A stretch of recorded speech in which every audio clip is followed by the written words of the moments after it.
Good morning সবাইকে।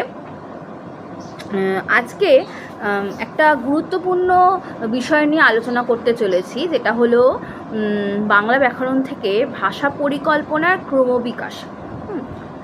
ভাষা পরিকল্পনার ক্রম বিকাশটা হচ্ছে পর্যায়ক্রমিকভাবে যে বিকাশটা হয়ে থাকে ভাষার পরিকল্পনার।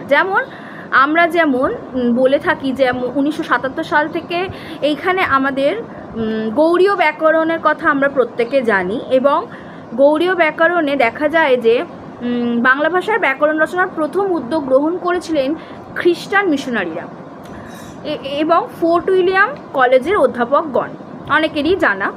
যদিও বাংলা ভাষার উন্নয়ন তাদের ব্যাকরণ রচনার মূল লক্ষ্য ছিল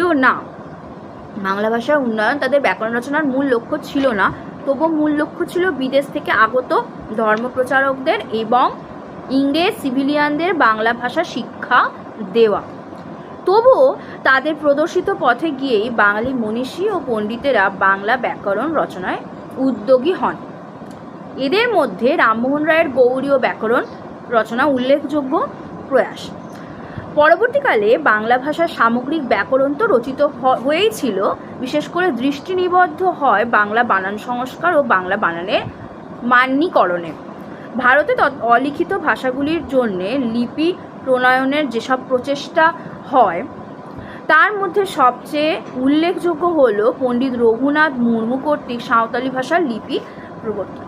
আচ্ছা, আমাদের এখান থেকে এই বিষয়টা জেনে রাখা দরকার যে বাংলা ভাষার এলো কীভাবে, বাংলা ভাষার উৎপত্তি কারা করে, ভাষার ব্যাকরণের উৎপত্তি কারা করেছিল, প্রথম উদ্যোগ কারা নিয়েছিল, ফোর্ট উইলিয়াম কলেজের অধ্যাপকগণ এবং খ্রিস্টান মিশনারিরা। এটা কিছু ইম্পর্টেন্ট, এটা মনে রাখতে হবে।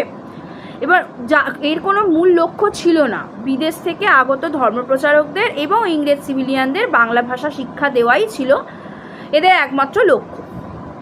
এবার এই ভাষা পরিকল্পনার নীতি ছিল কয়েকটা।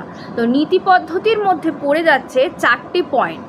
প্রথম পয়েন্টের মধ্যে আসছে ধাপে ধাপে সমস্যা নিরূপণ, তারপর হলো সমস্যার কারণ নির্ধারণ।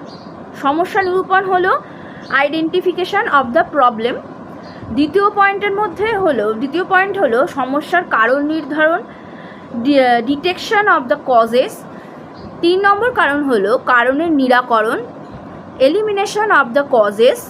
আর 4 নম্বর কারণ হলো গঠনমুখী কর্মসূচি রূপায়ণ হচ্ছে কনস্ট্রাকটিভ সলিউশন। তো এই 4টে পদ্ধতি